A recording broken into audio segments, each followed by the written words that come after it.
Welcome once again, Crossing Hands, episode 6. I am your Uncle Sickness. With me is the man called Maeko. I'm sure you'll recognize him. How you doing today? Doing pretty good. Glad to be here. Excellent. Good to have you. Good to have you on. We've now completed the successful triumvirate. That is the Kung Fu discussion group. Well, actually, no, somebody's going to have to interview me, and then we'll have completed the successful triumvirate. But both of you have been on, so yeah, let's get started. Martial arts. Why don't you tell the people here, our wonderful viewers and listeners, about your entry into the world of martial arts? What's the first style you studied, and what drew you to the world of martial arts? Well, the first ever martial art that I had ever studied was actually Kung Fu. It was a very generalized form of Kung Fu. I was very young at the time. It was high school. Well, not even high school. It was like one of those elementary school after school programs. They had this guy that was actually looked. The dog just tripped over himself.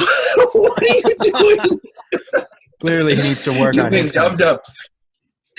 He hasn't got to work on his Kung Fu. Yeah, right.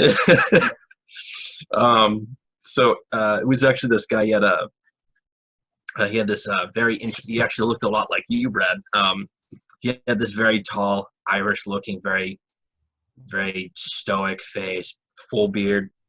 Yep. And it was one or two. It was only a couple of. It was end of the year enrollment. It didn't last particularly long before the summertime, so I got tossed in for a couple of days, really. But we would just practice just basic stuff, and he would actually. I vaguely remember him. He had this exercise. Just making like a hissing sound with just like squeezing, making a fist just real fast, and it was the most bizarre thing that I'd ever seen. And he would he actually, like, the best way to do it, he said, was to like just start hitting things, just start like slapping bags, slapping wood, slapping trees, stuff like that. Just go around and just start slapping stuff. And he would make this amazing, and he spent like just like maybe a year doing it, something like that. But he had been doing this for like years and years and years. And so he had just had this really crisp, I suddenly was like, being someone that was like this tall, and I was like, oh my God, this is horrifying. But it was like, it's so cool. Right? And I eventually, for some reason, he left or something like that. So I got stuck with this other crew. When I changed schools, bouncing around that school district for whatever reason, I forget, but I was like 10 or 9 or whatever. Yeah. Went to this Kung Fu and Karate club, which to me, it didn't seem like that would mix well. And it seemed like two different things that shouldn't be mixed. And I didn't understand, like at the time, I didn't understand why, but I was just like, that seems wrong. Yeah. It's a uniquely New England thing, karate, Kung Fu. I mean, I know it exists in other places, but there's just something about growing up in New England, specifically Massachusetts, after 1985, where just,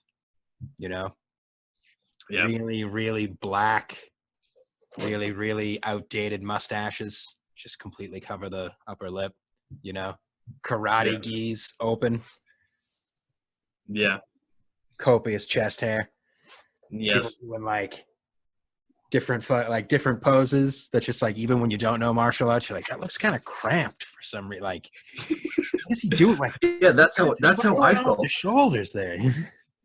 That's how I felt in this course, because in this club rather, because I was rolling into like 12, 13, nearing the end of elementary school and going into high school. But I was in this like karate Kung Fu club, and then eventually it was just the advanced or intermediate Kung Fu class. And I, at some point after doing this for a while,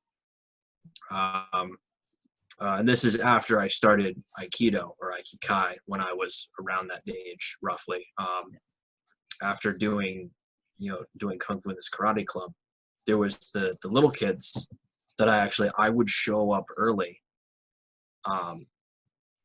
to help with the little kids. And I don't remember why I was doing this, but I felt like it was the right thing to do, and because I had done more, so I felt like I should do it.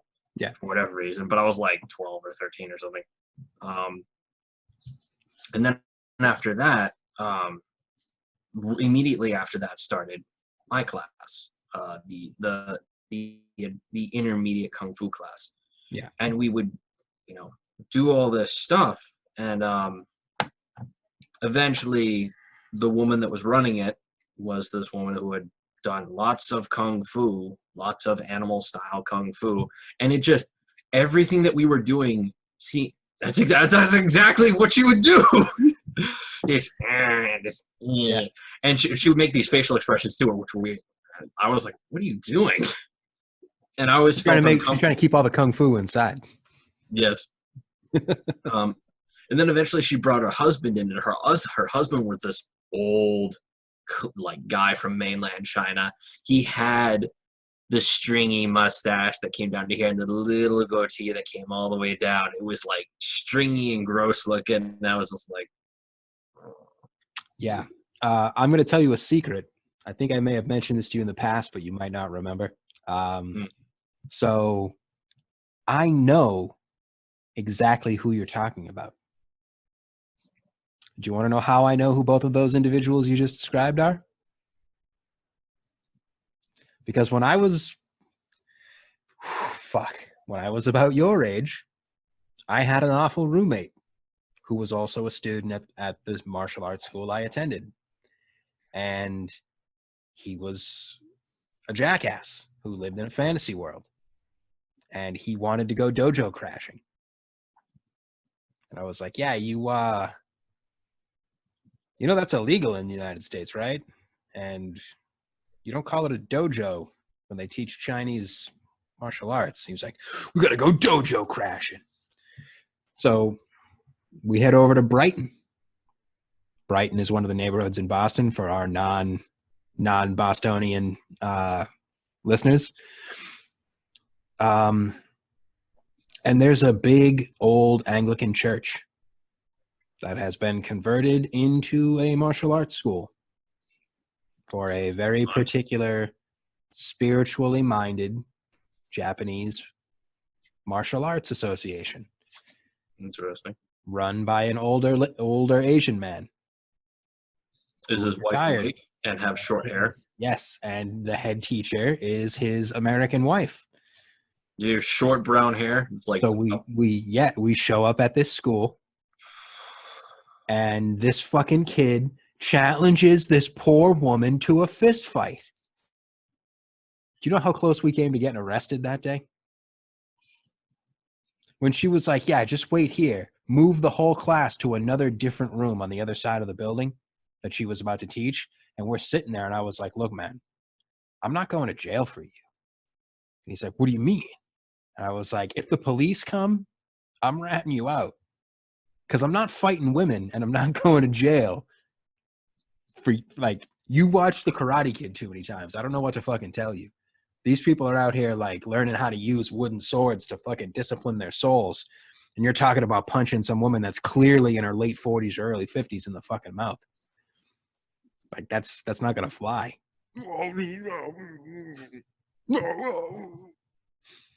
So, yeah, I've had a lot of my martial arts stories are centered in Brighton. But yeah, I know that association, and you are 100%. Karate Kung Fu is literally, they teach a blend of Japanese and Chinese martial arts. Yeah. So it was like this really weird lady and a really weird husband, and they, at the end of it all, at the end of this, this year-long club thing that I was in before I started high school, they did one last going through all the animal styles, like a bunch of different techniques and stuff, like crane and mantis and tiger and all this stuff, and eagle, and they went on and on and on. And we just sat there and just watched them like go through all the motions. And I was just like, this is boring and dumb. I don't like this. My Aikido class, even though they do a lot of soft, pacifist level martial arts, would be more entertaining than this. Yeah. So after that was finished, the following day on the weekend, I would go to my Aikido class that I had started a few years prior to that. I was like 8 or 9 or something like that. Okay. And I had been doing that for actually I did that up until probably around the middle of high school. Near the end of the middle of high school, I had to stop because I just couldn't keep up with it, because I was doing a sport. I was rowing. I wasn't really a good rower though. I tried out for the varsity team and I did not make it. So I was like, all right, fine, whatever. I'll just try to focus on the rowing. But both of my teachers had left at that point from where I was training. My first teacher was a guy named Kanai in the first dojo that I was training in. He actually owned the dojo in near North Cambridge, this Aikido dojo. He had a heart attack and passed away at the age of 64, which is incredibly young. Yeah. But it was this real emotional day. And a lot of the people that had trained there were really, really sad about it. We actually didn't do any training that day because he had passed away that morning, really early that morning. And it was really, really rough.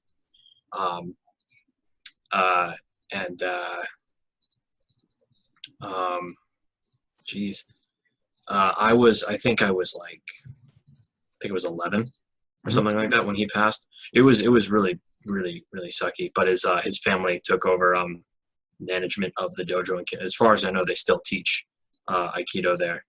And there was still a bunch of guys that got trained there and got trained as instructors there. And Kanai Sensei oversaw one of my exams that I took over there, and I had only ever seen him once. It was only once. But he was a really cool guy. He seemed like a really cool guy. But after that, when my teacher, she had been teaching there for years, she moved to another part of Cambridge. So a bunch of the students followed her to another dojo where she was senior instructor. And then after that, I just couldn't keep up with it. So I stopped going, and I just didn't focus on martial arts at all until I enlisted. I enlisted in the Marine Corps, and then I was trained in mixed Marine Corps martial arts program, which was McMap. And I got my tan belt, which was, that was a really cool. It's a tan belt, but it was a lot of fun. And I got more of the literature that the Marine Corps taught, and I just started reading through it as a reservist. But then a couple of years later, I just, I needed something to do. I was bored. So I went to this ninjutsu school in Alston, this ninpo school. You may be familiar with it. And I took one or two classes. I only did like 1 or 2, 3 days over there. Yeah. But I couldn't financially do it. Yeah. So they let me take a few days over there just to see what they were about. But the time, I just couldn't pay for anything really. I didn't even have a car. But I wanted to keep up with it because I really liked ninjutsu. It was very technical, and I thought it was amazing. I just hated. I just hated that I couldn't continue with it, because if I, was able to pay however much it cost me, $30-$40 a month, I would have definitely done it. But being a broke 18, 19, 20-year-old, couldn't do it. But then nothing will get in the way of pursuing martial glory, like being too young to have the money for it. Yeah. So I started researching different stuff online to see if I could learn online, and that didn't work out too well because I actually really didn't know what to look for. as far as like, because there were a bunch of dudes that like I trained all this like doing all this crazy like weird freaking these weird like bouquin trois styles, and I was just like never heard of like any of this stuff, and it was always this like same weird like Thai dude with really long hair, just like just angry looking. I was just like, Jesus, I will train you in everything that you do. Like, okay. An individual that is now dead who made his money by giving demonstrations of having an iron crotch. Yes. But then I think about a year later after that, like I stopped doing anything at all whatsoever with as far as martial arts, because I had found out that my teacher that had taught me Aikikai, or Aikido, for the entire time that I was in North Cambridge and then in another part of Cambridge, she passed away from stomach cancer. Oh no! I had found out much later. I found out like a year and a half after she passed away, and it felt really bad because I wish I had known. I wish someone had reached out to me, but nobody did because no one could really get a hold of me. Yeah. There was no way to get a hold of me. I didn't even have a cell phone then. I kind of felt bad, and I wish I had kind of reached back out to them, but I ended up not, out of, I felt like a failure. So what do failures do? They fail more. So I kind of just focused on work, just focused on school. And then I looked around at like just other stuff, kind of just like window shopping, really looking at things online, looking at martial arts movies and stuff like that, because I'd grown up on a bunch of Bruce Lee movies. And then sure enough, I happened upon, I had left my previous job under, I forget what reasons, but I had left my previous job just because I couldn't deal with it anymore or something like that, or they just didn't have any more work for me. So I was like, whatever, I'm done. Bye, guys. So I rolled out and I applied to this very particular art museum, oddly on Craigslist of all places, because that's all like, I'm not going to Craigslist. I'm not going to Craigslist. I'm not going to apply to something on Craigslist. What did I do? I applied directly on Craigslist. Yeah. And not to foreshadow the ending of this part of the story a little too much, but he got what he paid for by applying to a Craigslist job. Freaking, oh my God, that art museum. That was one of the funniest, worst, and coolest decisions I had ever made so far to date. So I was like, all right, whatever. It's just a job. Yep. Just do that until I find something better. And I don't really care what it is. Yep. So I, because I wasn't about to go into, tens of thousands of dollars into debt, going to school, because I saw what my family members did. I saw what my mom did. I saw what both my older siblings did. And I wasn't going to do that. I wasn't going to pay tens of thousands of dollars, or maybe even over $100,000 or more for a degree that probably isn't going to make a return for another 30 to 40 years. Yeah. Yeah. Why would you pay for a credential that no one's going to respect? Yeah. I wasn't about to do that. So, and I was like, well, I'll just stick with this for now and see what happens. And I applied, I got hired, but it wasn't even like the day that I started work. It was the day of my interview, because I to this day, I still carry myself in a military manner. I still walk up straight. I still, bend my knees properly. When I pull out my phone, I stop walking. And then I put my phone back. And then I continue walking, because that's how I was trained. And that's how every Marine is trained. And, of course, look you in the eye. Even though your screen is over there, I'm trying to look at the camera. Anyways, so, I had the interview. The interview was oddly about 5 minutes long. For whatever, and I was like, well, whatever. I'm probably not going to get this job. I'll just look for something else. I started applying to other things when I left. Then they called me up like a day later. It's like, hey, when do you want to start? I was like, as soon as possible, because I need money. So they're like, well, we'll start you, in a couple of days. All right, cool. Whatever you guys need. So started work, and it like showed up, and I was already hearing high school shooter. Because at the time, I was completely clean shaven. I was shaving my head and I was shaving my face. Yeah. Because I just compulsively couldn't stop shaving. Yeah.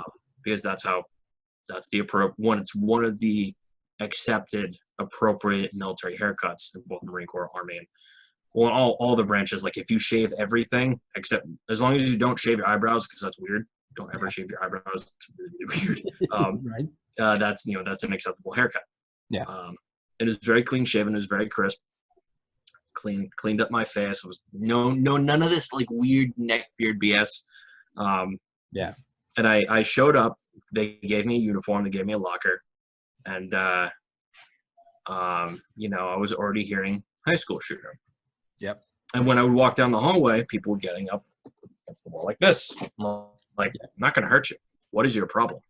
Do you have a problem with me? Because we can figure this out amicably if you have a problem with me, because I don't know who you are, and I really don't care. No, that was not the museum's culture. The museum's culture was, I'm going to go like this, and then when I'm sure you're out of earshot, there's lots of shit talk. Yeah, but there was one person. There was like one when I was walking by, I went like this up against the wall, like real kind of gingerly, and I was kind of like weirded out. I was like, okay, that's weird. Yeah. But as I would show up to work, and I was just, I'm here to work. I'm here to work. I'm not your friend. I don't care who you are. Yeah. I'm just here to work. I go home, I sleep, I come back, rinse, wash, and repeat. Yeah. And then eventually, because a certain somebody was like, you do a really good job, and I like your background, I'm going to promote you to patrol officer. Okay. Full time. Oh, good. So I got promoted to full time. Yeah. And this was, I think it was like not even a few days after we met. We actually formally met, shook hands as I was leaving. And you met, and I think we did bring up that you did teach and practice martial arts, and I asked if you were a master, and you said no. Which I thought was I really deeply respected that, and I thought that was really cool. It never ends. Yeah. And then from then on, I eventually started, as we both worked the 4 to midnight shift. We just started talking about martial arts and how I had studied Aikido. I studied McMap, did a little bit, teeny tiny bit of ninjutsu. But from then on, myself and Brad, started talking about martial arts. And then eventually, you're my student, is what I heard. And then eventually it went to, hey, Brad, is Alex your student? Actually, he's my disciple. Yeah, no, they started. So these fucking people, they start saying to each other, they're laughing. One day I walk up. What's going on? Yeah. Oh, so that kid Alex, yeah, blah, blah, blah. Yeah, he's your disciple. So there's like 3, 4 of them. And I look, I'm like, the fuck? Like, what? I'm like, are you making fun of him or are you making fun of me?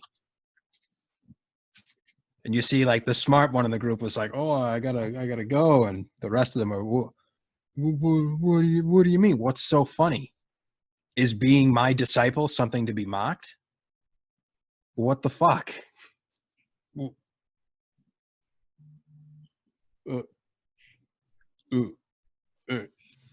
Pissed me off so bad that next time Alex came in, I was like, you are my disciple. Fuck these people.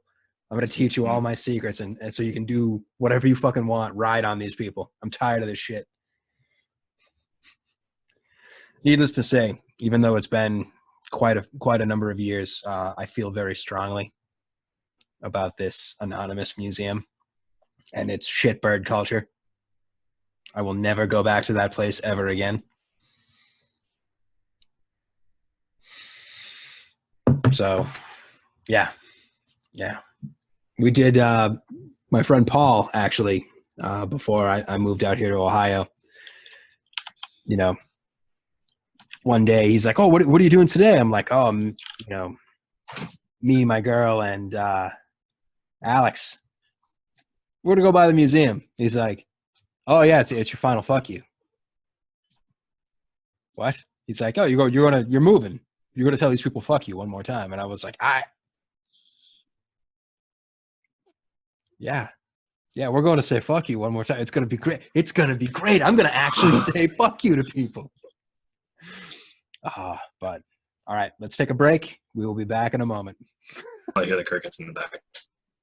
And we're back with cricket comments leading the way in.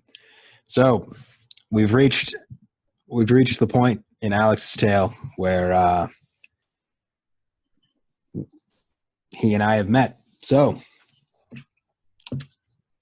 now we're pretty much up to date with your martial arts experience. Unfortunately, this is where, I think kind of a hitch has shown up in your training, and that's definitely due to my unfortunate illness. So yeah, now that I'm healthy, we're gonna have to get some, make some time. Proper training. Yeah, we gotta link up, because now I can actually stand for more than 2 minutes. So I can actually do the job of a teacher and really get into the nitty gritty. Show you some some cool stuff, some fun stuff. Yeah. But another thing that since we've met, I've picked up a few martial arts books that I probably should have picked up much earlier in my life. Like on what's that book called on Bagua? There's a book translated by, I forget who. It was one of the books that you recommended, Brad, that I picked up. Yeah. And then there were a couple other ones that I actually have on the list. I have this massive list of books that I need to start picking up, and most of them are martial arts books that Brad has recommended. That I've also. It's pretty much the only type of book I recommend to people. Yes, martial arts and strategy. And a couple of techie books I have on there, but that's beside the point. What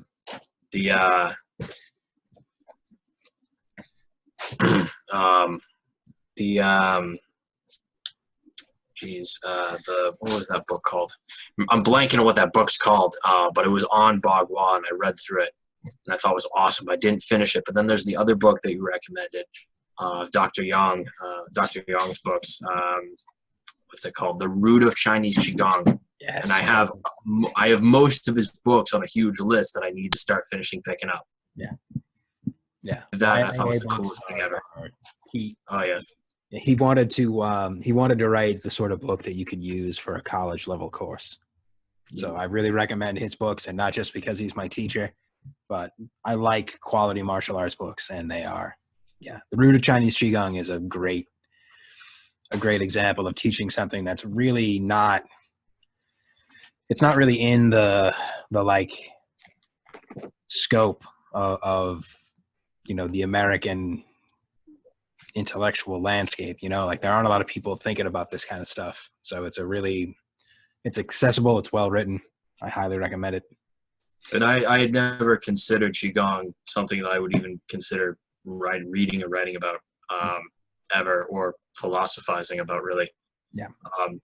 The only thing as far as Qigong or anything of that nature that I've been familiar with is actually Wim Hof's, or butchering his name, Wim Hof, a European guy. He wrote a book called Becoming Iceman, or Becoming the Iceman. And his breathing method is really, it's been notable on the internet for a few years. Yes. It's like regularly, people bring it up regularly. Yeah. I picked up his book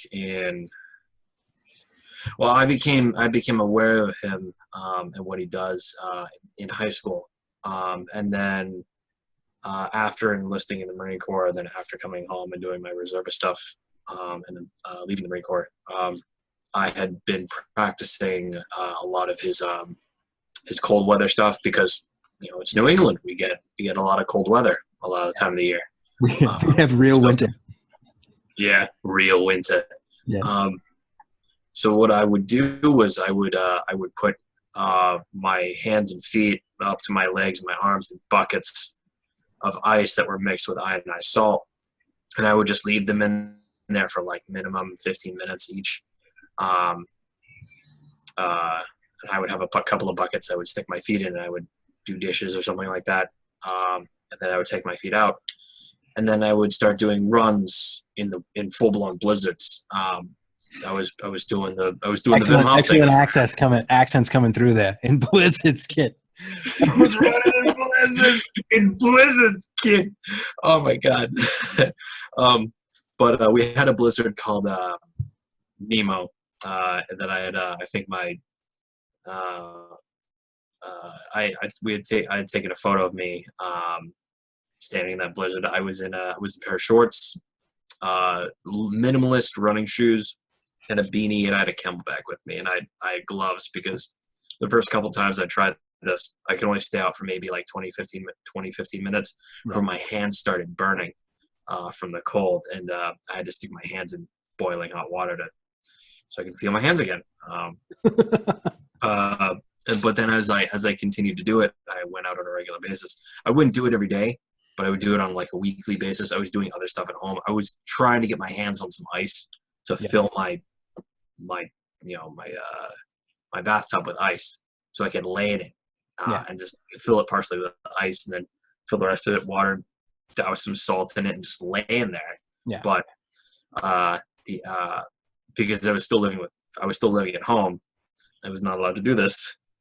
Mostly because my mother was very, very concerned for my health. Yeah. And not just my physical health. She was very concerned that I had really, really lost it. I was like, no, I'm doing this for health reasons and because I had always been uncomfortable with the cold. I had always, like, I would jump in we would go to Revere Beach when I was very, very small, 5, 6. I'd jump in the water in the dead of heat, August, jump out, and my lips would be blue. And I wanted to change this. I didn't like being cold. So I was doing all this training stuff. Yeah. And I was doing it enough, and I was doing it for a few years, and I was doing it pretty much throughout all of high school. And then, I would just walk out in the snow in just a t-shirt and shorts. I stopped wearing a coat. Eventually every wintertime when winter rolled around, I wouldn't wear a coat because I just got too hot and I couldn't cool down. So I would take the coat off and I would be out in the snow in maybe a long sleeve shirt or maybe just wearing a sweatshirt with no shirt underneath. Yeah. And I would shovel snow. I would do whatever, but I was completely exposed to the elements, and I was wearing a pair of shorts. And then eventually, it got to the point where I was able to be outside for almost up to an hour before my hands started burning again because I was doing this so much. And I didn't get into the like sitting down in the lotus position, really sitting down and meditating. Yeah. I just didn't feel comfortable for whatever reason. I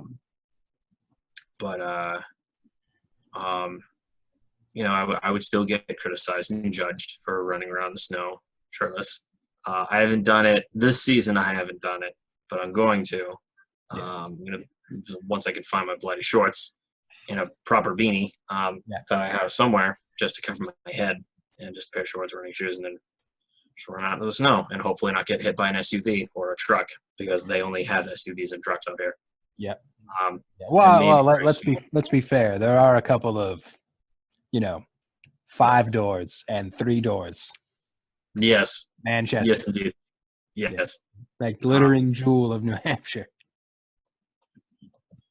But I'm gonna do that this season because I actually, admittedly, I did not go out running last season because I was just too busy. Yeah. Doing other stuff.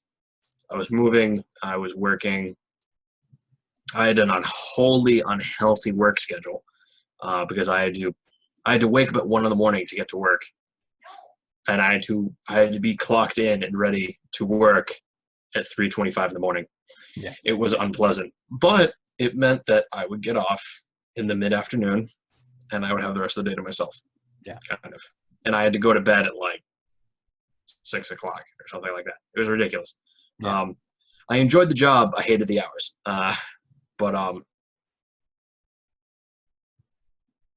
So now that I'm in a different position in life, so to speak, I can start really getting back into this and really start getting back into my cold weather training, and hopefully I can actually get some bags of ice and just fill a tub with ice and just lay in it.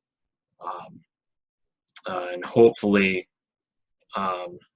that combined with the Kung Fu that we've been doing, Brad, you and I, and the stuff that I've just been reading in the root of Chinese Qigong, just the meditation stuff, I can finally combine all of these things together and really, really improve my Kung Fu and my Qigong, really.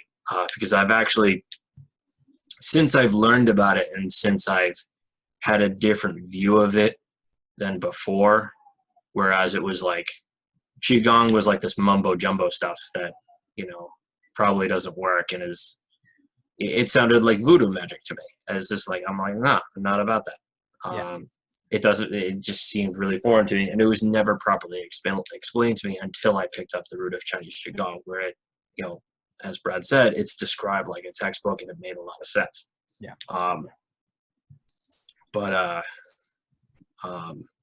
Now it's all coming together. Yeah, it's a nice thing. It's gonna be a lot of fun. Oh, you cut out. You chopped up. I couldn't understand that. Oh God. That last. Oh geez. I finished with it. I think it's going to be a lot of fun. Finally, taking the cold weather training, Kung Fu, Qigong. Yeah. It's like that. Oh God, what's that? So, Naruto, right? Yeah. I'm about to make a really, really cheesy analogy. It's you've got the yin and yang for the chakra training, so you can do all this like whatever. But then Naruto figures out Sage mode, and he gets all three. He gets the nature stuff and the yin and yang stuff, and he's got this three. The analogy was like a three-parted Tumo thing. Yeah. To combine, and then he gets mascara energy, magically appearing on his eyes. Yeah, the Sage training. Yes. You to combine your energy with the energy of the natural world. Yeah. That is actually a thing in Taoist spiritual and health cultivation Qigong stuff. It's actually kind of cool. Yeah, there's the ambient nature, like the ambient chi of the universe.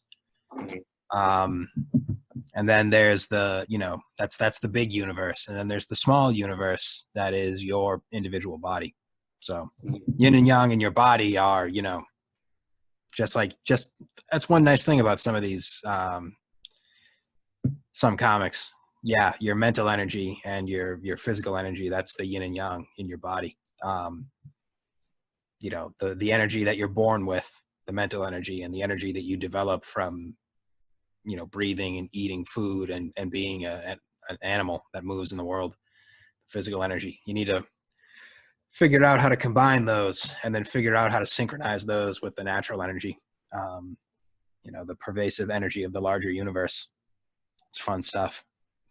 That's why, for anybody who's read Sun Lutang's book, A Study of Bagua Boxing, there's a chapter toward the end that's all about training according to climate and timing. So the idea is, the basic exercise of Bagua Zhang is turning palm, walking in a circle. Walking left is yang, walking right is yin. So left hand toward the center, walking counterclockwise, that's yang. Right hand toward the center, walking clockwise, that's yin. Depending on the time of year, the time of day, the environment, like literally the geographical location, the quality of that geographical location, and the time of year, you would perform different things. Like in the summer, you start off walking counterclockwise. You start off yang in a yang season. You start off yin in a yin season. Interesting stuff. Absolutely. There's a lot of bullshit that's gotten mixed in there, though. I mean, that's why it's important.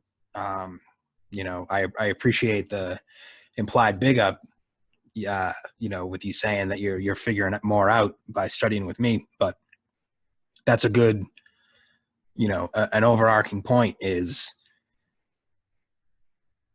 it's not that it's too complicated for a person to teach themselves, but if you don't have any experience, it's a lot more difficult than you would expect to separate out fact from fantasy. There's a lot of stuff that gets mixed in because of popular fiction, because of popular religion, which is always, popular religion is a less insulting way of saying the peasant's religion. So, it's if you want to learn Qigong, find a teacher, find somebody with some experience, and they will shorten the time that you take to reach certain milestones substantially. So, and just wait, man, just wait.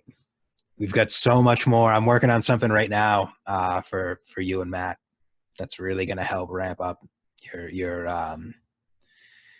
Negong, your internal kung fu. Nice. Good stuff. Fun. Yes. Fun. Right. I'll finally be able to walk around and just be like, grip people by the face even better. Yeah. Then suck away their. Oh my God, that would actually be really funny.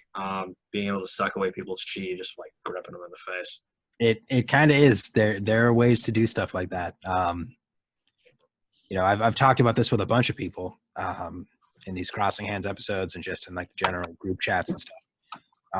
All those crazy sounding things from fiction, like martial arts oriented fiction.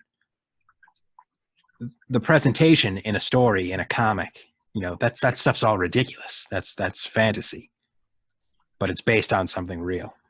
I wrote that. You think that's where they got the idea of vampires from? Is sucking people's chi out? Yeah, well, I mean, that's literally what Chinese vampires do. They don't suck your blood; they suck your chi. With the weakness hands, and they just hop toward you because their bodies are so stiff, and if they get you, they don't bite you. They just and they just suck the chi right out of your face. Because remember, this is a big energetic communicator, and not in a superstition kind of way, not in like a goofy way, but literally think about it. How are you reading? Most people, they don't have enough awareness, what's called kinesthetic awareness. They don't have enough of an awareness of their body as a three-dimensional object in three-dimensional space.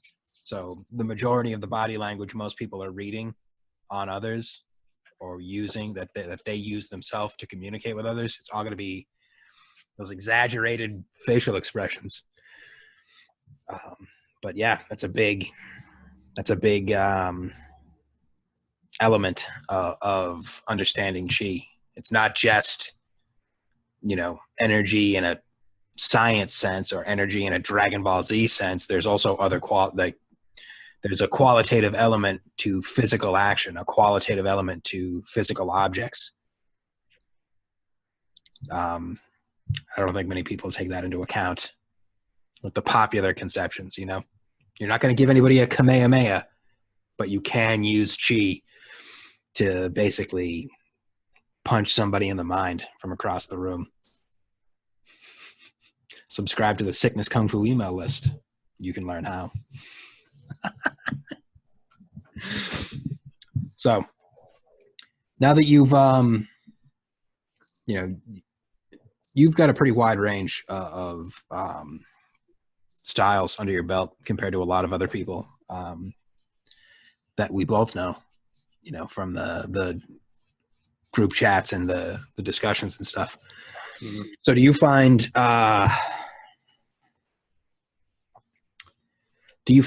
that there's like something particular about a given martial art? Like, do you feel like a resonance with any particular martial art? Something that you really, you really want to study this. You really want to understand this aspect, or is there a style, or is there a particular technique or a particular type of skill? Well, I'll tell you what I'm not particularly interested in. I'll start with the stuff that I started off studying, the stuff that didn't seem like, sure, it's yeah, that the whole, sure, it's, it seems like healthy for your, Yeah.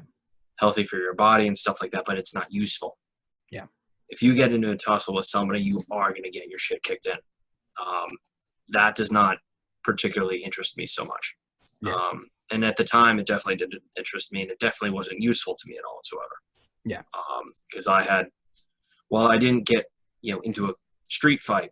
I did kind of lose, physically speaking, a couple times on the job, where it could have turned bad, but there were cops there, Yeah, with firearms, and they were able to straighten out the situation. And I was not in any kind of I wasn't in any kind of trouble or anything like that. I had because I was on the job. I was doing my job as a security guard.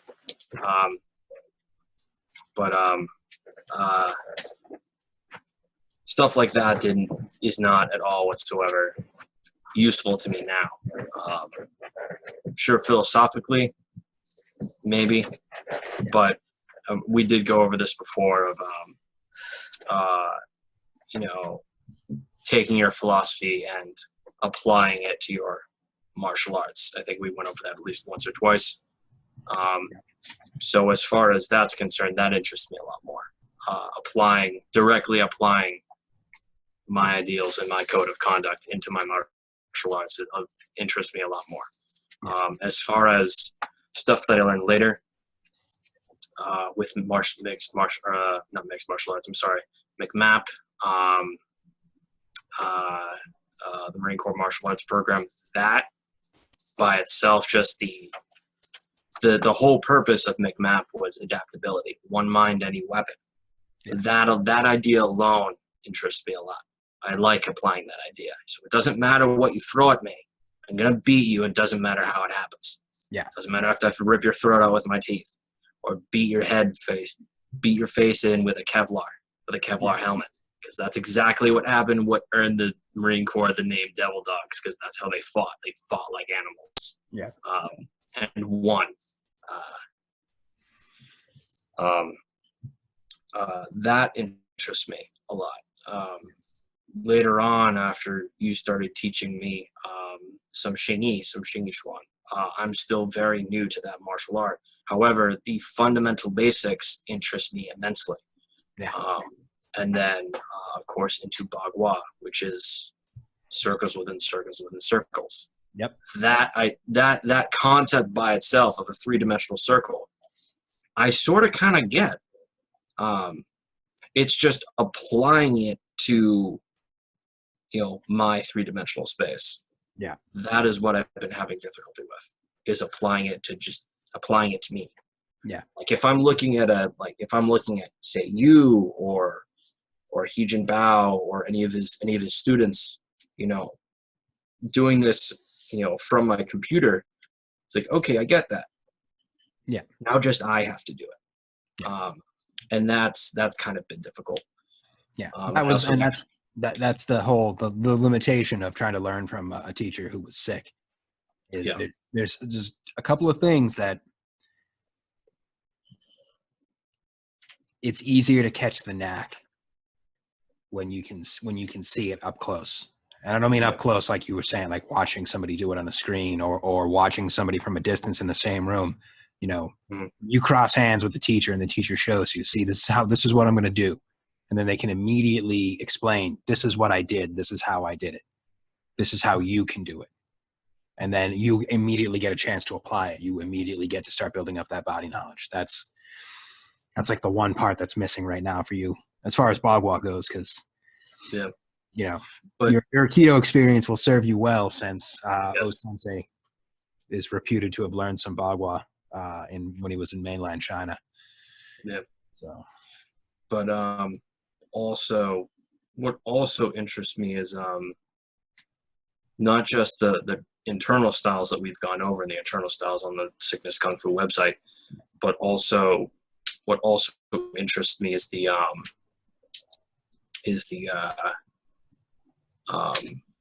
other stuff that's out there that's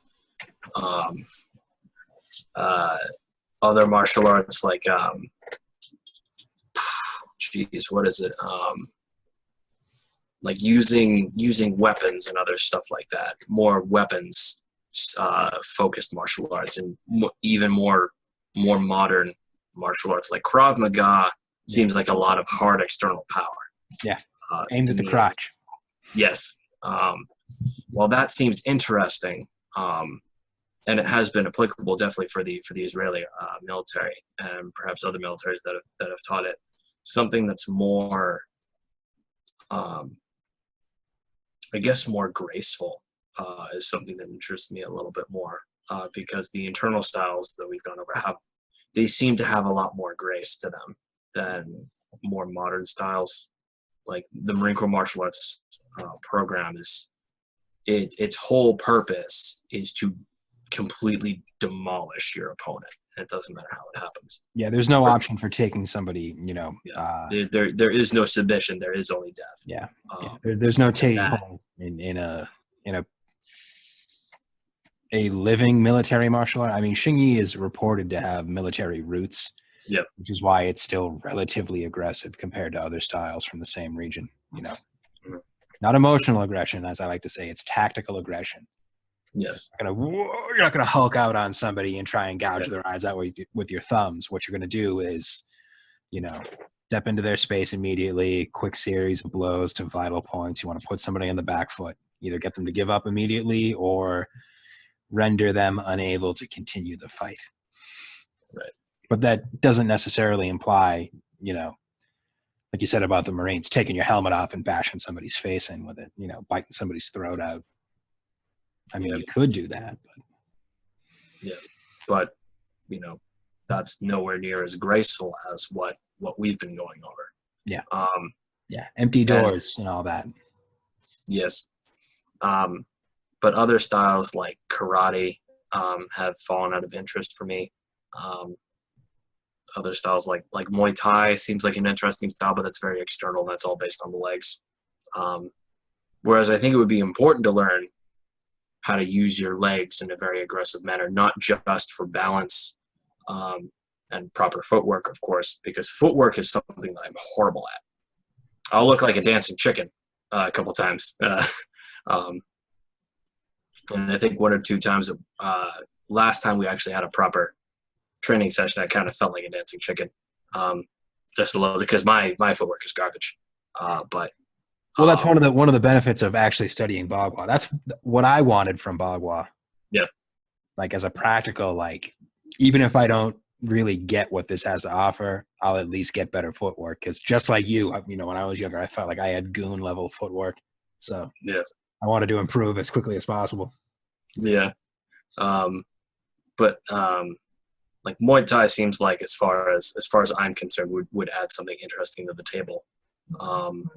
But for me physically, so that would be something of interest later, I think. But as far as what I would be interested in shooting for as a martial artist, I would want to aspire to be more obviously with more power behind my punches and stuff like that, but also with much better finesse, being able to take down opponents. Yeah. And very efficiently. Yeah. Regardless of the opponent's size and such. And basically being able to outmatch them in speed. Which is, speed is something you're awesome at. And I would hope to get good with my speed. I appreciate that. There were the couple times when at that awful museum where you basically zoomed up to somebody. Oh, where'd you come from? And don't challenge me. Yeah, right. Follow my orders. The best was two ladies decide at a night event. These two late middle-aged women decide no photography was allowed of the central courtyard of the museum at the time the story takes place. One woman says to her friend, "Go stand over there. I'll take a picture of you." So the second woman goes over. They get all set up. And there's just a moment that, they both blinked. And I appeared in between them. No photography is allowed. See, these two ladies jumped like, practically high enough to jump over me. So it was definitely worth it.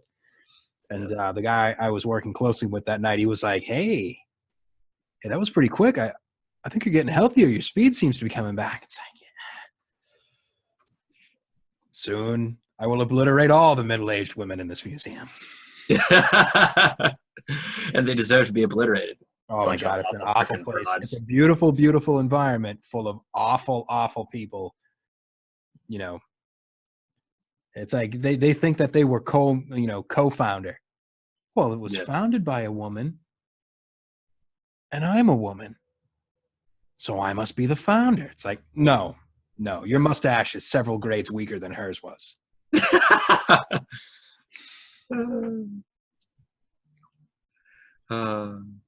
So I love stuff like that. That stuff cracked me up. Yeah, the museum was the era of ruthlessly burning down everybody, Yes. but in like a hushed and subtle tone, because I couldn't raise my voice as much as I might normally do that. But yeah, there were subtle ways to basically insult the shit out of people directly to their faces, and they deserved it. I'm glad I did it, and I don't regret any of it.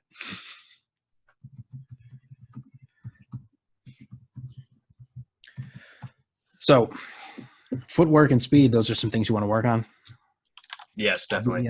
I'll be sure to put together some exercises you can do to really improve those. But we're going to take a break. We will be back to wrap up. Question mark? Pausing. Crossing hands.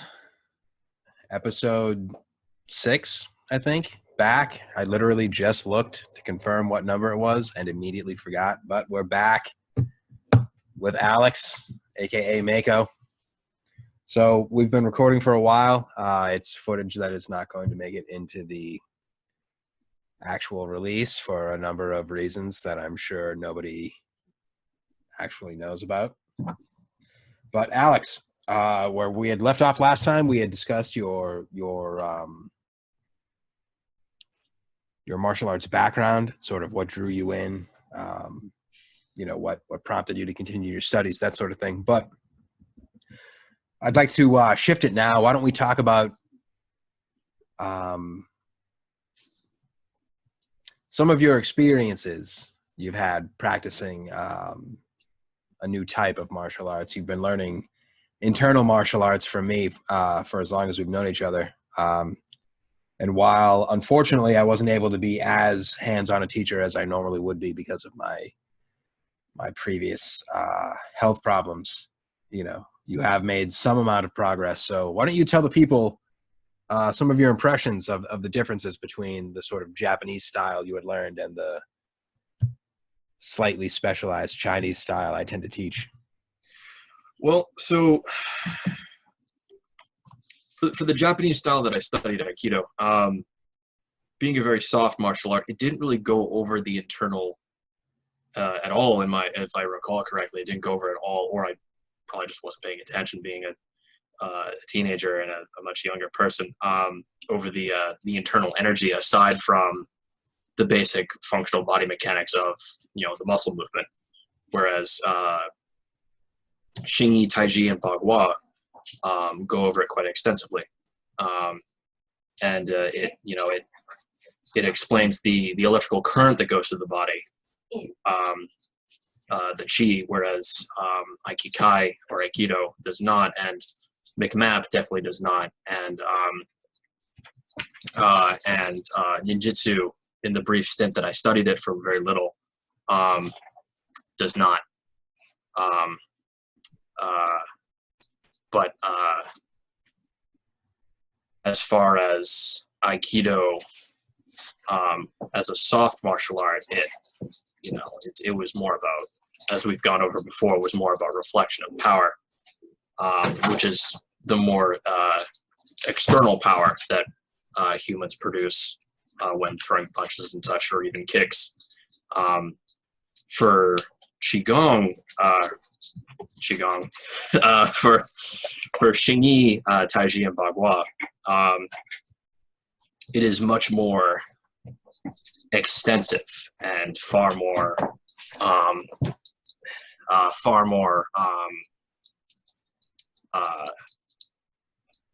it's much deeper, as a much deeper explanation for everything that goes on in the human body, and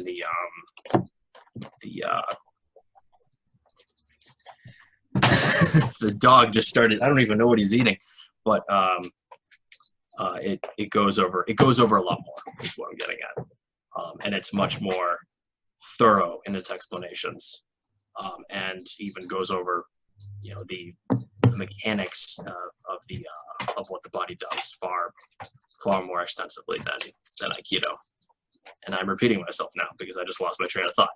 No, that's okay. But I understand what you're saying. Yeah. One of the things that really, there's a debate that's been going on for decades in the Chinese martial arts community in China and abroad. What constitutes an internal martial art? What makes a style an internal style? This and that.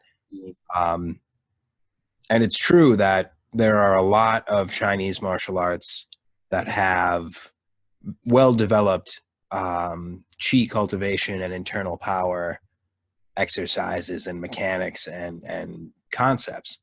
But the difference between the big three internal styles, Xingyi, Bagua, Taiji, and other advanced martial arts like, say, Tong Bei Chuan or Baji Chuan is, he's right.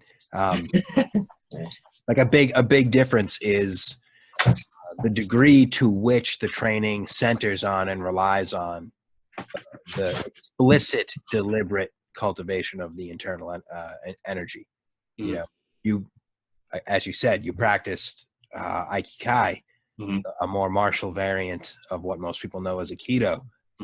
They're talking about being soft. They're talking about joining your energy. They're talking about following with the opponent.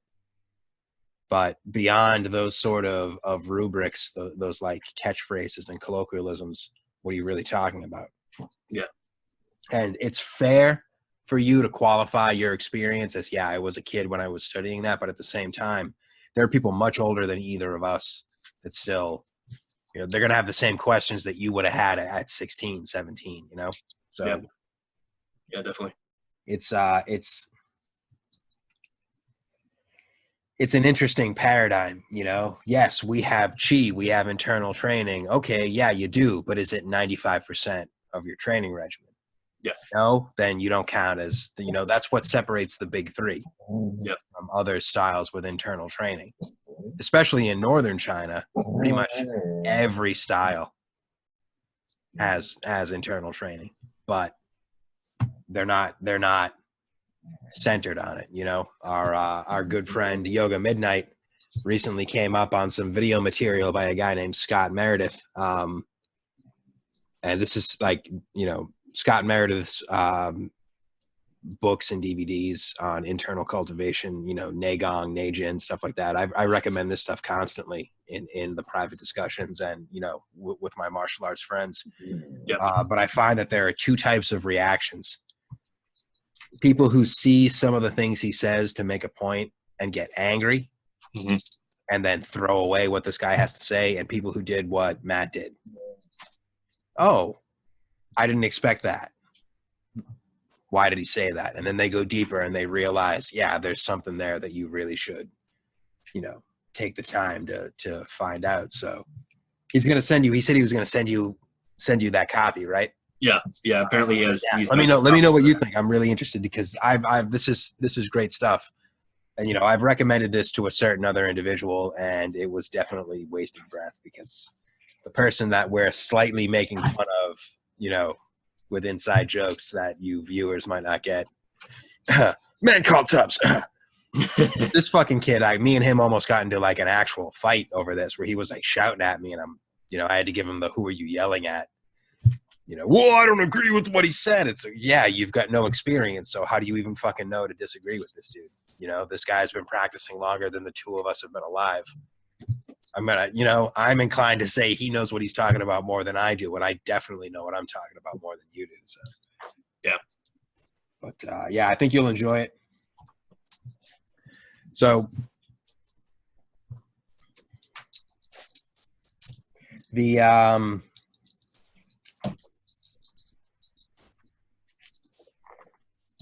now on a personal level, I will admit, I have admitted numerous times that I was drawn into, when I started studying martial arts, I'd been interested literally my entire life. One of my earliest memories is seeing a particular Shaw Brothers movie, 5-Element Ninjas, aka Chinese Super Ninjas. Don't ever let a 5-year-old watch that if you are a responsible parent. It is extremely inappropriate for children, but it was the 80s, so I watched this movie and was immediately drawn in to loving martial arts, and I wanted to study. I wasn't able to start actually formally studying until I was a teenager, at which point, I had those teenage boy problems. Since I'm visibly male, I got involved because I wanted to fight people and I wanted to have power and dominance and all that stuff. But luckily for me, it transformed over time, and I got out of my own ass, shall we say, and started to pursue the more noble aspects of martial arts study. For you, Alex, what would you say, drew you in? Because I know you started pretty young. You actually, out of everybody in the group, you're one of the guys that actually started as a child and not kind of relatively late in the teenage years. So would you say what really kind of drew you into pursuing the way of the martial arts?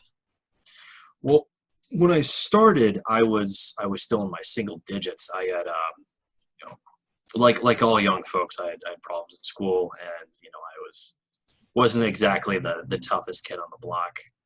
So my parents decided to get me started with one of our neighbors who had been studying Aikido for a number of years, and she showed me some stuff. And what is referred to in Aikido, I'm surprised I remember this, but what's referred to Aikido is where the belly button is, right about where the navel is called the center, and that's where everything is centered. That's where everything comes from, in a very general sense. Yeah, mechanically, it is the literal center of gravity. But when she went over this concept with me, I understood it very well, and I decided that I was all right. Well, they teach something, so I should probably learn. So I went and saw a class of folks my age, and I was seeing the stuff that I could only attribute to martial arts movies. I had was like, all right, well, I'm in, because it was the only thing that I had been exposed to in person, where I had never seen martial arts. Yes. I had never seen. Ready to battle. Right? She's ready. He's not. I love you too. I had never seen kung fu or anything else in person, so I was like, all right, well, this seems like something useful that I could use. Yeah. Getting roughed up, so I was like, all right, I'll give this a shot. So at this point, I had studied it for a few years before I actually had to apply it, and it was just basic, it didn't feel useful to me at the time. It was just the very basic of the basic of the basic stuff, until I actually had to put somebody on the floor when I was 11. I got bear hugged. I actually used more advanced technique that I had figured out on my own, that I had watched one of the older classes of the adults, of like college students, the intermediate courses. Is I sat down and decided to watch, because I want to watch this. It looks like they're doing their cooler stuff than what I'm doing. So I decided I would stay, and my mom was fine with it, and my neighbor was fine with it because she was bringing me over there all the time. Yeah. Because she was taking an earlier class, I was taking afternoon class because school. Yeah. But I decided to watch, and I was I really liked what I was seeing because they were doing stuff that was like very complex stuff. Like the attacker would be the one doing the throwing rather than I'm getting attacked and then I throw somebody, or I get attacked and then I pin somebody. Yeah. You're the attacker, and then you counter, and then you pin them, and then you attack, you counter, and then you throw them with a very complex throw. And it was, I vaguely recall the stuff that I was watching, but I was like, all right, that looks really cool. I want to learn how to do that. But then I got bear hugged from behind, and I had stepped through into their blind spot. Without even thinking about it, I turned and stepped around with my inside leg and took their arms, and I spun, and I had their hands up like this, or lower a little bit. I had their hands up above their head like this. And long time viewers and listeners will remember this story from an earlier episode. But yes, this is a good example. To recap on that story, I put them into a pin. They were begging me to stop, and then I could have. If I remember correctly, I could have tossed them, on their ass, but I decided not to. Yeah. Because I forget why, but I just decided not to. So I just laid them down gently and just walked off. Yeah. Went back inside. And I quite distinctly recall my godfather, who's been encouraging me to study martial arts, was very impressed with my approach rather than breaking their bones or breaking their finger bones. Really, it just let it down easy. Yeah, I'm sure O-sensei would have been pleased too with your yes. I think he would have been too. But I had that was my first, and for a long time that was my only martial application of martial arts at the time. Yeah. And I never really needed to use it aside from that.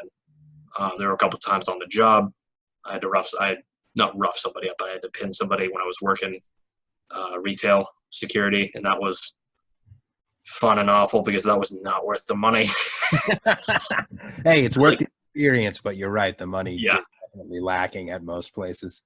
Yeah, the experience was a lot more than I would have I probably deserved. That was actually it was a very useful experience for me in a multitude of ways, and seeing how, in the literal sense, how the real world worked in the at the very bottom of the totem pole. But after that, there were a couple times I really had to use it then, because I had to put somebody in an arm lock more than once. That was trying to run out with fossil bags that were they were getting stolen like they were going out of style. I know, right? These are like new fresh models that were coming out of Fossil. Fossil is a company that they make wallets, handbags, and stuff like that. Yeah, mostly out of either fake leather or legit leather. But that was an interesting experience, and then I never really needed to use it again after that. Yeah. But aside from that,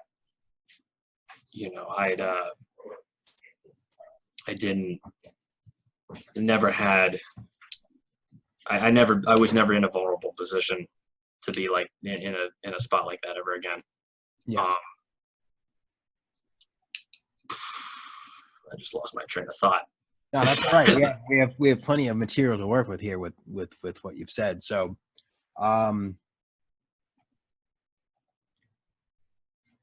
as an experienced martial artist, I find that the intention behind more advanced applications of a style like Aikido are exactly what you described. The more advanced stuff, the basic stuff being, somebody attacks, you apply a joint lock and or a takedown or that sort of thing. The more advanced being somebody tries to attack you and apply a lock, and you apply a counter lock. That's where you start getting into the actual utility of Aikido as a style, or the derivatives or branches or precursors. 100%. So it's one of those things that, you know, having studied at you know, YMAA with Dr. Yang Shuang Ming, Chin Na is a big part of my martial arts education. So I like this topic. You know, it wasn't my favorite when I started, but over the course of my time there, I really started to appreciate it. And I went from sort of like a, I can see why he likes this, to by the time that I started teaching, I was like, just, you know, reaching towards people in that menacing fashion. You know, do you find, well, I mean, I was just going to say, you know, do you find that there's like a use for the sort of more like physically restrained and morally inclined application of the, you know, Aikido techniques, like the preferences? But clearly from your story, you know, you're in a position to like not only dash somebody to the ground in an unpleasant way, but also break, you know, fingers, wrists, stuff like that. And, you know, you're showing restraint. So clearly, you know, you've got like, either you were well trained in O Sensei's methods, or you have a natural sort of tendency for being more compassionate and more restrained than certain other individuals that are part of the discussion group, who tend to just resort on brutalizing and violent applications of physical superiority to people. Well, to a degree, I think I wish I was a little bit more. I wish I was a little bit more aggressive about it, and slightly less restrained, because restraint does have its use when it's, you know, if it's not needed, don't bother. Try to work out the situation as needed. You know, try to talk to them first or whatever, if you can. But when it comes to it, you should act without restraint, and you should definitely act with the intent, if necessary, to cause great physical bodily harm until either your enemy is subdued or incapacitated to whatever degree. And I kind of wish I was a little bit more, at the time at least. Obviously, I wouldn't have been able to really do that, but now I would desire to be more aggressive with my intent, and follow through much more deliberately in the sense of the 9 laws, which I'm just going to add that a little bit. I wish it was a little bit more. I would work towards that. Yeah, a little, just a touch more darkness in your. Yes, there needs to be. I need to have a deeper dark side, and I should, given the work that I will be doing. But also that dark side needs to have a lot more. What's the word? A lot more. It's not control, but a lot more.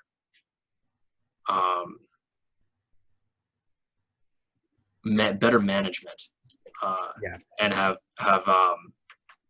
you know, that the dark side needs to have its place, but it needs to be set and ready to go.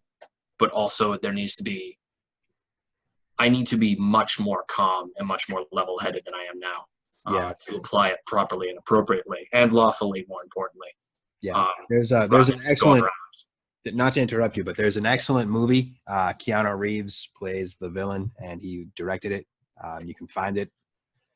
The last time I saw it floating around on streaming services, it was definitely on Netflix. It's called Man of Tai Chi. And it's basically the story of a young guy learning advanced martial arts from a teacher, and he gets to a proficient, competent stage. But he starts to have this problem where you know, it's not like a corruption sort of thing, but sort of his chi is strong enough now that when he gets going, he's kind of losing himself in the moment, which obviously in a martial arts context, it's a violent physical combat context. If you lose yourself in a moment like that and get carried along by the surge of energy or momentum, you're going to end up hurting somebody really badly. And I speak from personal experience. So it's one of the reasons that I like this movie so much. But, you know, yeah, it's a martial arts movie, so there are a lot of fights, but the central conflict is this guy trying to come to terms with his realization that he's losing himself to this darkness. That it's really, you know, it's like the dark side of his personality is gaining more power over his everyday action. He's becoming a darker version of himself. But what starts it is, you know, he starts to get overwhelmed by his own, you know, his capability outstrips his, you know, psychological maturity and like mental refinement. So I think, you know, it's an interesting movie for people who are having a little, if anybody was having trouble following the sort of thing you were just talking about. Yes, obviously, you know, you don't want to be consumed by darkness when you're pursuing the path of martial arts, but there is no light without dark, and you need to understand that you need to be capable of both. Yeah, you need to be, you can't just be capable of this. Again, we mentioned Sensei with smirks on our faces. You know, the smirk is not a diss against this guy, the founder of Aikido and his moralist, you know, leaning toward pacifist tendencies. That's not what the smirk was about. That's not the joke. The joke is, you know, that was an old man telling young men, yeah, you need to be capable of violence, but you need to be able to stop yourself from indulging in violence. And the joke there is on the young men who think, oh, what does this guy know what he's talking about? You know, like that guy lived through the Second World War. Yep. You know, got in a lot of fights, had a lot of practical experience. So when he said you need to be capable, but you need to have restraint, he wasn't just talking out of his ass. That was actually really solid advice. And nowadays, you know, 21st century America, there are a lot of martial artists that don't know what it's like to punch another man in the face or another person in the face in the case of children or women. But, you know, it is, as Alex said, you know, you need to have that morality, but you need to be capable of the darker edge, the harder edge. So, yeah. Now that I'm healthy, we can get some of that practical experience in. You know, my fists are nice and square again, not so bony. So, yeah, actually, raise your fist again because that looked. Oh yeah, there's a lot more meat on that fist. Yeah, than the last time I saw it because it was. Like, oh right, yeah. Look at that wrist; it's like twice the size of the last time I did that. Jesus Christ! And I'm not even all the way back to full power yet, so it's going well. My recovery is coming along very nicely. It's good. Yeah. Yeah, I would I'll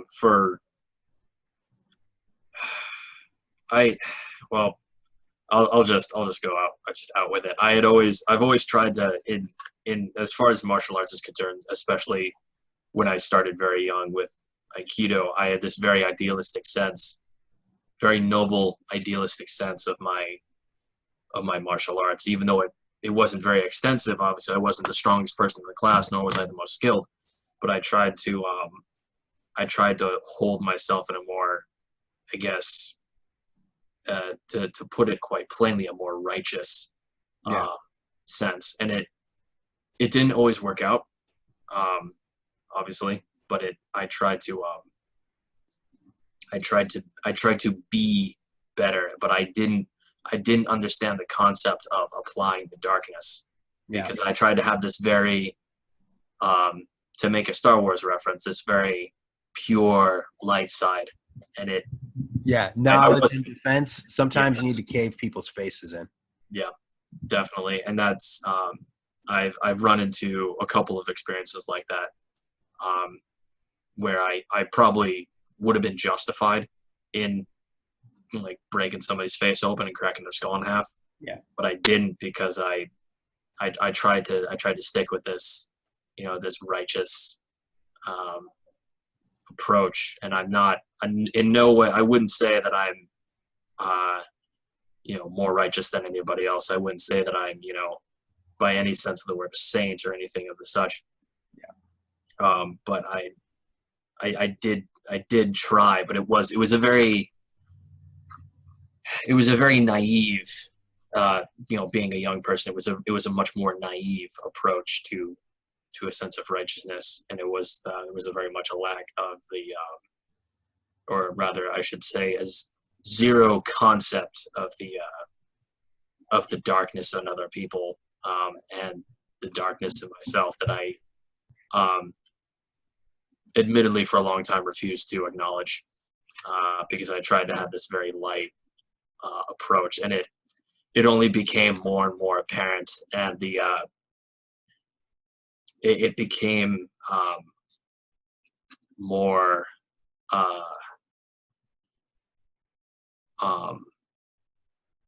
conflicting to deal with, because I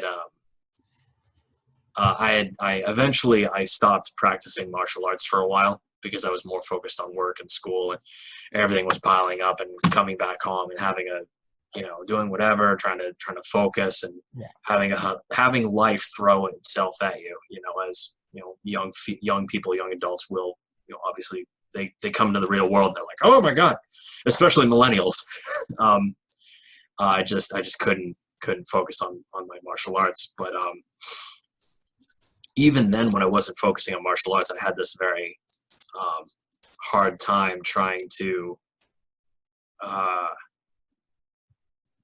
sort out the polarity between the two, and to be able to try to get them to work together, or at least work in tandem to a certain degree. It just wasn't working out, and it showed itself more than once, and it was not pretty, because it was more damaging to me than anybody else.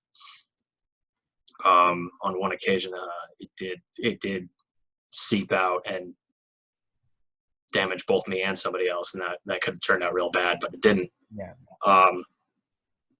So that's one thing that I do regret, that my naive sense of righteousness had long since receded, and I was just being stupid. That was not at all a pleasant time, and I deserved a lot more punishment than I got. But I was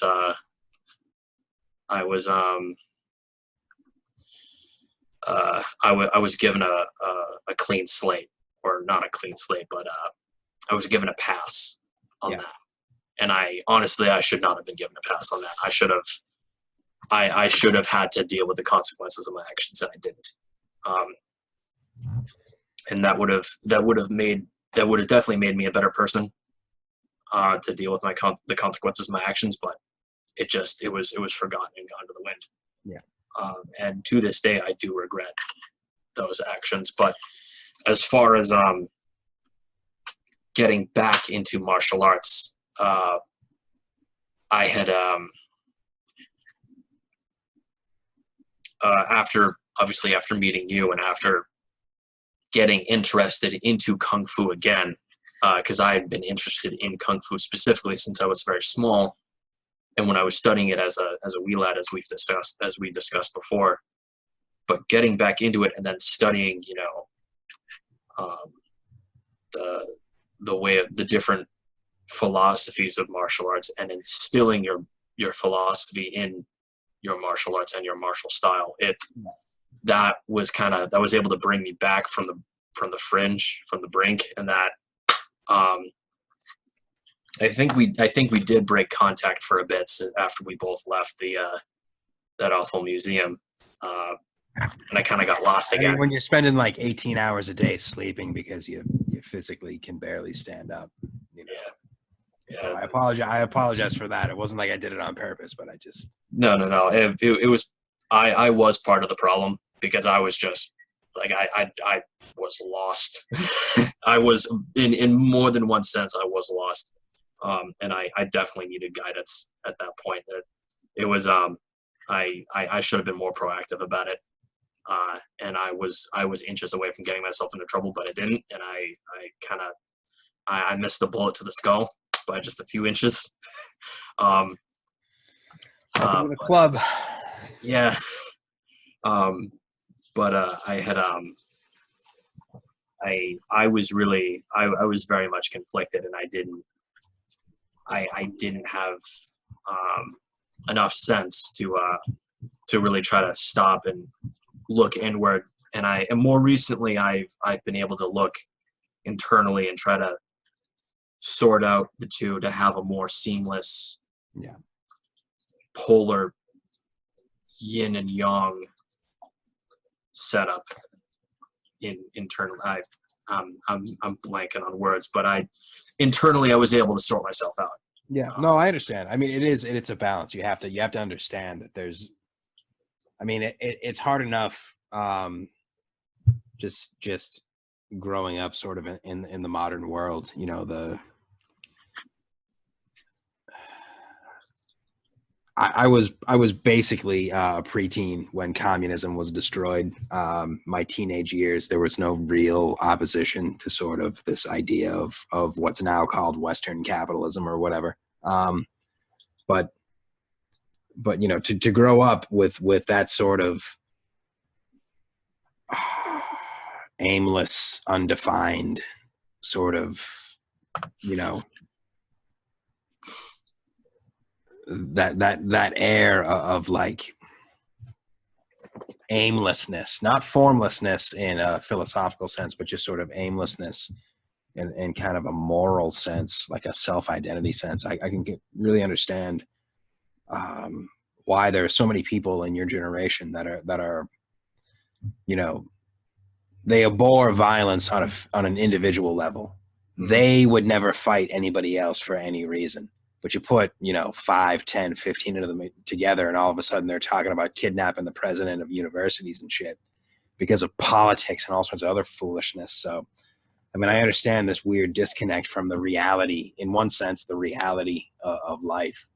You know, no matter how comfortable our society gets, it's not going to change the fact that men are prone to certain behaviors and women are prone to certain behaviors.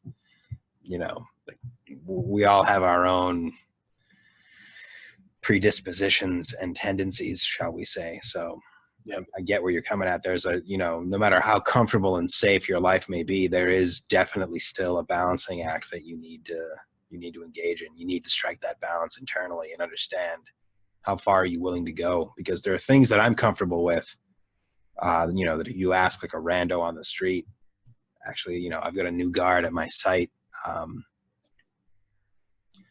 who asked me, you know, we had been joking around, but she asked seriously, you know, is your go-to always to be disrespectful to people first? And I said, no, that's actually not, you know, that's not my instinctive response to social interaction. But, you know, 30 years of living your life under certain conditions have made it so that 8 times out of 10, you know, somebody gives me something, my response is going to be basically fuck you, could be a summary. So yeah, I get where you're coming from, but that's one of the benefits of studying the internal martial arts or any martial art, is you learn how to balance, you know, the civil and the martial. You learn how to balance cultural pursuits with, you know, violent militaristic type pursuits. You have to, especially as a man, you have to be capable of both. You should be able to sit there, appreciate poetry, and then, you know, put down the poetry book, say to your girl, hey, hold on, baby, and then get up and go fucking cave somebody's nose in, you know, break both of their arms or whatever. Again, not glorifying violence, but there's a range of, I'm going to say responsibilities, but I don't mean it like that. You know, it's not like it's something forced on us from the outside. It's just part of living. There are things, yeah. Life expects you to have certain capabilities, and if you don't have it, you're going to find yourself in a bad way really quickly. So, yeah, definitely. It's an interesting, excuse me. It's an interesting dichotomy to have to face. You know, you want to be a better man. You want to make society a better place. Well, that means you need to accept violence, and you need to develop a capacity for violence. Yeah. It's only counterintuitive if you're childish about how the world works. But unfortunately, that does plague my generation.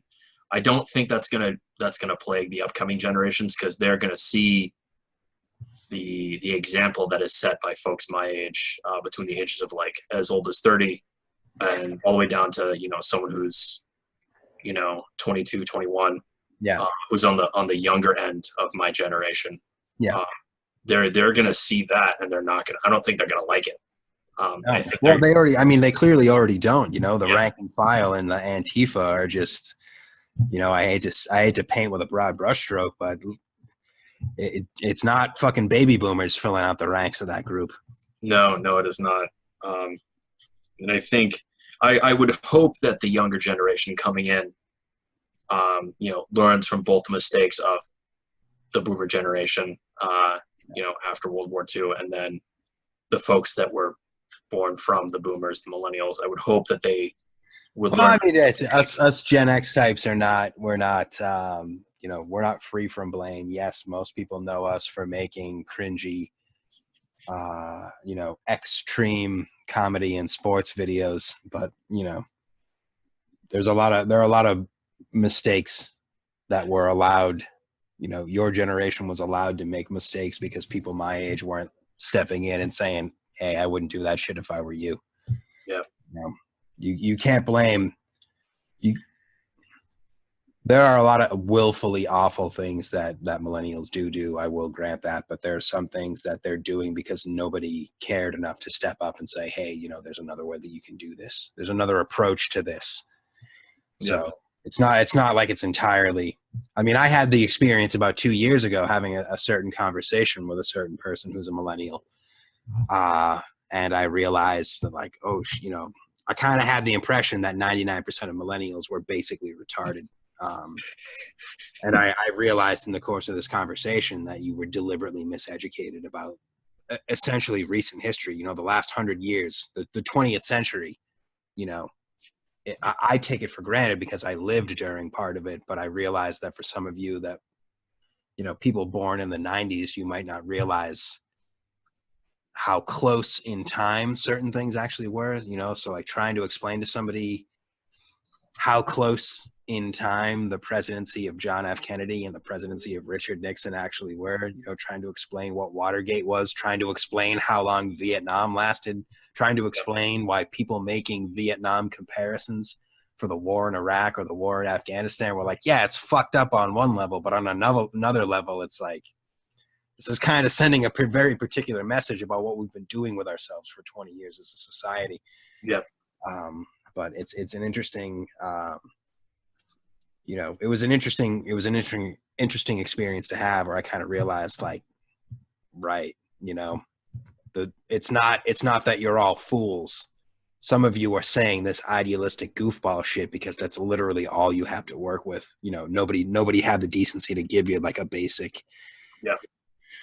If you're getting pumped full of like socialist indoctrination, there's no way you're going to know why you should be proud to be an American in the 21st century or whatever, to use like a really hot button type of example. Yeah. But yeah, definitely. Yeah, the martial arts, it's an education. It's sort of practical, hands-on education that everybody can benefit from. You definitely gain a body knowledge that seems very restricted, but it actually has a very wide range of application. It's a lot easier to understand moral questions, moral discussions, when you had that visceral experience of, if I go one hair over the line, it could be the difference between somebody having a black eye and somebody having to go to rehab for 9 months. Yeah. So interesting stuff. Now, as for your actual experiences, I know that I've shown you elements of Xing Yichuan and Baguozhang. Do you have a preference between the two? He asked knowingly. I'm gonna have to say a definitive no. Because you have taught me both, and because I've seen both, and I've seen from our seminar with the absolutely wonderful He Jin Bao and his Yes. I'm sorry, I'm blanking on his name, his translator. He was wonderful. Matt Build, yeah. Yeah, him, though going to that and then seeing actually YMAA seeing their opening one of their new locations, I think. Yeah, most likely the new Boston location in Rosendale Square. Yeah, that sounds about right. Yeah, seeing that, and then of course what we've been going over as student and teacher. I would not want one without the other. I would want both, and I think that if you're going to study one, you should study the other as well, because they complement each other quite nicely. Yeah, that's right on. That's that's a perfect comment. Yeah, it gives you a nice example of how the same basic set of principles to start with can be demonstrated and applied in two extremely different ways. Yep. But it's it does me good to hear that. I'm glad to hear that. My own personal style, I definitely lean more towards Xingyi, but my real actual personal style is a blend of the two. Because I'm not going to give up the sort of maneuverability that you get from Baghua's footwork. As a larger dude, I definitely need to have a little more nimbleness in the way I carry myself. So it's always a good thing to have both. I'm pleased. You please me to say that. Yes, I am very, very pleased. So, yeah, I think we're probably getting toward the end. This has been a good discussion. Where can the people find you on the internet? Oh God, people can find me on the internet. You can find me on Twitter. My handle is @Maeko. I haven't been using it lately, but I do make the occasional post there, mostly as commenting on a variety of stuff. It's more of, I don't really make my own posts on there. You can find me on Sickness Kung Fu. I'm on there. I will continue to add to my the 100 make those reflections on the 100 lessons of the dark world. Yes, that's a good series. That actually does get a lot of it's one of the more popular series on the website. So definitely, and that's on some of those. That's going to be finalized with an independent post, and that's going to be referred to as the 101st lesson of the dark world. And that's going to be, I hope to make that lengthy and extensive, and that will be my collective meditation on Ivan Throne's works, the Nine Laws, and his philosophy of the dark world. Excellent. How I've been actively applying it. And I've seen, actually, just to touch on it, just to give a little sneak peek, I've, in the time that I've been applying it, since I've heard of Ivan Throne and then I've read his book repeatedly, and I try to read it as much as I can. I loaned it to a friend of mine, and he very much enjoyed it. And I'm like, all right, I need it back now. Get your own copy, or get the free PDF version on his website. Right. Yeah. I've seen a difference in not just my personal just everyday interactions with people, but also my internal thought process, how I go about just everyday interactions. This, even just doing just little bits and bobs here and there, and going into more complex